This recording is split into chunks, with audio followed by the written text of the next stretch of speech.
കൗമാരകലയുടെ കേളീരവത്തിന് നാളെ അനന്തപുരിയിൽ തിരിതെളിയും. രാവിലെ 10 മണിക്ക് മുഖ്യമന്ത്രി പിണറായി വിജയൻ ഉദ്ഘാടനം ചെയ്യുന്നതോടെ 63ാമത് സ്കൂൾ കലോത്സവത്തിന് ഔദ്യോഗിക തുടക്കമാകും. തലസ്ഥാനത്തെത്തുന്ന വിജയികൾക്കുള്ള സ്വർണ്ണക്കപ്പിന് ഇന്ന് സ്വീകരണം നൽകും.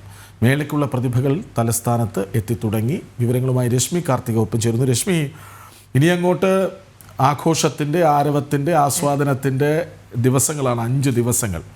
അപ്പോൾ രശ്മി കാർത്തിക ഇന്നു തന്നെ റെഡിയായി കഴിഞ്ഞു അല്ലേ?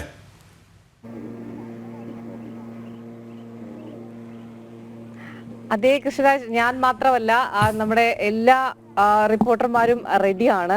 ഏതായാലും ഇന്ന് കലോത്സവത്തിന് നാളെ തിരിതെളിയുകയാണ്. അതിന്റെ എല്ലാ ഒരുക്കങ്ങളും ഏതാണ്ട് പൂർത്തിയായി കഴിഞ്ഞു. പ്രധാന വേദിയായ സെൻട്രൽ സ്റ്റേഡിയത്തിലാണ് ഞാൻ ഉള്ളത്. 25 വേദികളുണ്ട്. 249 മത്സര ഇനങ്ങളാണ്. 15,000-ലധികം കലാപ്രതിഭകളായിരിക്കും മാറ്റുരയ്ക്കുക. ഇതാണ് പ്രധാന വേദി. ഇവിടെ ഈ കൊടിമരമൊക്കെ നമുക്ക് കണ്ടാൽ അറിയാം, വളരെ വ്യത്യസ്തമാർന്ന കലയുമായി ഏറെ സാമ്യമുള്ള ഒരു കൊടിമരം തന്നെയാണ്. നാളെ ഇവിടെ പൊതുവിദ്യാഭ്യാസ ഡയറക്ടറാണ് പതാക ഉയർത്തുക. അതിനുശേഷം 10 മണിക്ക് മുഖ്യമന്ത്രി പിണറായി വിജയനായിരിക്കും ഇതിന്റെ ഉദ്ഘാടനം നിർവഹിക്കുക. ഏതായാലും ആ ഒരു കൗമാരകലയുടെ പെരുങ്കളിയാട്ടത്തിന് അനന്തപുരി എല്ലാ അർത്ഥത്തിലും ഒരുങ്ങിക്കഴിഞ്ഞിരിക്കുന്നു. ഇന്ന് സ്വർണ്ണക്കപ്പ് കൂടി തലസ്ഥാനത്തേക്ക് എത്തുകയാണ്. ജില്ലാ അതിർത്തിയിലായിരിക്കും ഈ സ്വർണ്ണക്കപ്പിന് സ്വീകരണം നൽകുക. അതിനുശേഷം ഓരോ സ്കൂളുകളിലും അതിന്റെ സ്വീകരണം ഏറ്റുവാങ്ങിയതിന് ശേഷമായിരിക്കും വൈകുന്നേരത്ത് തിരുവനന്തപുരത്തേക്ക് എത്തുകയും വലിയ സ്വീകരണമാണ് സ്വർണ്ണക്കപ്പിന് നൽകുന്നത്. അതോടൊപ്പം തന്നെ 25 വേദികൾ, കേരളത്തിലെ നദികളുടെ പേരുകളാണ് ഈ 25 വേദികൾക്കും ഇട്ടിരിക്കുന്നത്. 1-ാം വേദിയാണ് നിള. ആ വേദി, ഏറ്റവും പ്രധാനപ്പെട്ട വേദിയായ 1-ാം വേദിയിലാണ് ഞാൻ ഉള്ളത്. MDയുടെ ഓർമ്മകൾ തുടിക്കുന്ന ഒരിടമായി കൂടി ഇവിടെ മാറും. കാരണം 1-ാം വേദിയുടെ പേര് നിള എന്നുള്ളതാണ്. അതോടൊപ്പം തന്നെ എല്ലാ ഒരുക്കങ്ങളും ഏതാണ്ട് പൂർത്തിയായിട്ടുണ്ട്. പ്രതിഭകളൊക്കെ തലസ്ഥാനത്തേക്ക് എത്തിക്കൊണ്ടിരിക്കുകയാണ്. ഇന്ന് മറ്റ് 2 കാര്യങ്ങൾ കൂടിയുണ്ട്. ഇന്ന് രജിസ്ട്രേഷൻ ഉണ്ട്. മാത്രമല്ല കലവറയുടെ പാലുകാച്ചൽ കൂടി പുത്തരിക്കണ്ടത്ത് ഇന്ന് നടക്കും. മേളയുടെ ചരിത്രത്തിൽ ആദ്യമായി 5 ഗോത്ര നൃത്തരൂപങ്ങൾ ഇനങ്ങളിലായി എത്തും എന്നുള്ളതും ഇത്തവണത്തെ ഒരു പ്രധാന സവിശേഷതയാണ്.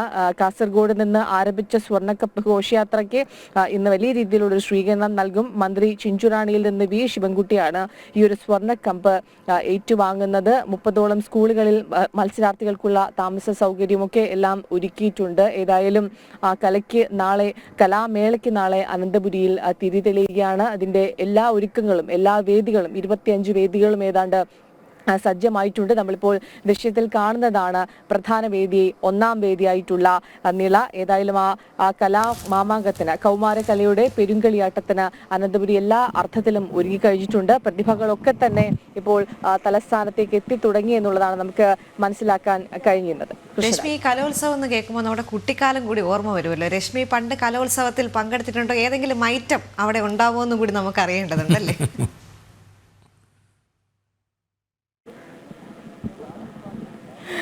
എനിക്ക് അത്തരത്തിലുള്ള കഴിവുകളൊന്നും തന്നെ ഇല്ല. അതുകൊണ്ട് തന്നെ ഞാൻ അത്തരം കലാപരിപാടികളിലൊന്നും പങ്കെടുത്തിട്ടില്ല. ഈ കലോത്സവത്തിൽ, കാഞ്ഞങ്ങാടുള്ള കലോത്സവത്തിൽ പങ്കെടുത്തിട്ടുണ്ട്. അങ്ങനെയാണ് ഏറ്റവും കൂടുതൽ. പിന്നീട് ഇത്തരം കലോത്സവം നടക്കുന്ന വേദികളിലൊക്കെ തന്നെ എത്തിയിട്ടുണ്ട്. അല്ലാതെ മറ്റ് കഴിവുകളൊന്നും ഏതായാലും ഇല്ല. ഏതായാലും മറ്റ് പ്രതിഭകളുടെ അവരുടെ ഓരോ ഇത്തരത്തിലുള്ള കലാപരിപാടികളൊക്കെ ഇത്തവണ വലിയ നല്ല രീതിയിൽ ആസ്വദിക്കണമെന്ന് കരുതുന്നുണ്ട്. ഏതായാലും ഇനി വളരെ കുറച്ച് സമയങ്ങൾ മാത്രമേ ഉള്ളൂ ആ ഒരു പ്രതിഭകളൊക്കെ അവരുടെ ആ ഒരു കഴിവുകൾ നമുക്ക് കാണാൻ വേണ്ടി. ഏതായാലും എല്ലാ തരത്തിലുള്ള ഒരുക്കങ്ങളെല്ലാം പൂർത്തിയായി, പൂർണ്ണ സജ്ജമായിരിക്കുകയാണ് തലസ്ഥാനം. എല്ലാ പ്രതിഭകളും ഓരോരുത്തരായി തലസ്ഥാനത്തേക്ക് എത്തിയിട്ടുണ്ട്. അവർക്കുള്ള താമസ സൗകര്യങ്ങളും എല്ലാം തിരുവനന്തപുരത്ത് സജ്ജമാണ്. ഏതായാലും ഇനി വളരെ കുറച്ച് സമയങ്ങൾ മാത്രമാണ് ഉള്ളത്. എന്തായാലും നമുക്ക് എല്ലാവർക്കും ഒരു ഓർമ്മപ്പെടുത്തൽ കൂടിയാണ് ഈ കലോത്സവം അല്ലേ? സ്റ്റേജ് കാണുമ്പോൾ ഓടി കയറി പെർഫോം ചെയ്യാനുള്ള അത്രയും കലയോട് ഇഷ്ടമുള്ളവർക്ക് എല്ലാവരും, എനിക്ക് തോന്നുന്നു എല്ലാവരുടെ ഉള്ളിലും ഓരോ കലാകാരന്മാർ ഉള്ള സ്ഥിതിക്ക് എല്ലാവരും പാടണമെന്നില്ല, അഭിനയിക്കണമെന്നില്ല, നൃത്തം ചെയ്യണമെന്നില്ല, പക്ഷെ ഇതൊക്കെ ആസ്വദിക്കാനുള്ള മനസ്സാണ് വേദികൾ എന്ന് പറയുന്നത് ഒരു വികാരം കൂടിയാണ് നമ്മളെ സംബന്ധിച്ചത്. അതായത് ഇപ്പോൾ തിരുവനന്തപുരത്തിന് ഒരു പ്രത്യേകതയുണ്ട്. തിരുവനന്തപുരത്ത് ഏത് മേള വെച്ചാലും ജനം ഒഴുകിയെത്തും. കനകക്കുന്നിൽ മുട്ടുസൂചി മേള എന്നൊരു ബോർഡ് വെച്ചാൽ തന്നെ 10,000 അവിടേക്ക് എത്തും. അപ്പോൾ സ്വാഭാവികമായും മേളകളെ നെഞ്ചോട് ചേർത്ത് പിടിക്കുന്ന അനന്തപുരിക്ക് കലോത്സവം എന്നത് വലിയൊരു അനുഭവമാകും എന്ന കാര്യത്തിൽ സംശയമില്ല. ഒരുപാട് പേർ അവിടേക്ക് ഒഴുകിയെത്തും. കലോത്സവം കാണാൻ, കുട്ടികളെ അഭിനന്ദിക്കാൻ, കൈയടിക്കാൻ, അവർക്കൊപ്പം ചേർന്ന് നിൽക്കാൻ, ആഘോഷമാക്കാൻ, ആസ്വദിക്കാൻ ഒക്കെയും നിരവധി പേർ അവിടേക്ക് ഒഴുകിയെത്തും എന്ന കാര്യത്തിൽ സംശയമില്ല. അതാണ് ഞാൻ പറഞ്ഞത്, പാടണമെന്നില്ല, ആടണമെന്നില്ല, ചുവട് വയ്ക്കണമെന്നില്ല, അഭിനയിക്കണമെന്നില്ല, ഒന്നുമില്ല. പക്ഷേ മനസ്സിൽ ഇതിനെയൊക്കെ അക്സെപ്റ്റ് ചെയ്യാൻ, സ്വീകരിച്ചു വയ്ക്കാൻ ഒരു ഇടം ഉണ്ടെങ്കിൽ അവരും കലാകാരന്മാരാണ്. അത് സ്വാഭാവികമാണ്. അങ്ങനെ കലോത്സവം നാളെ തുടങ്ങുകയാണ്. തിരക്കിൻ്റെ വേള കൂടിയാണ് നമ്മുടെ കലോത്സവം.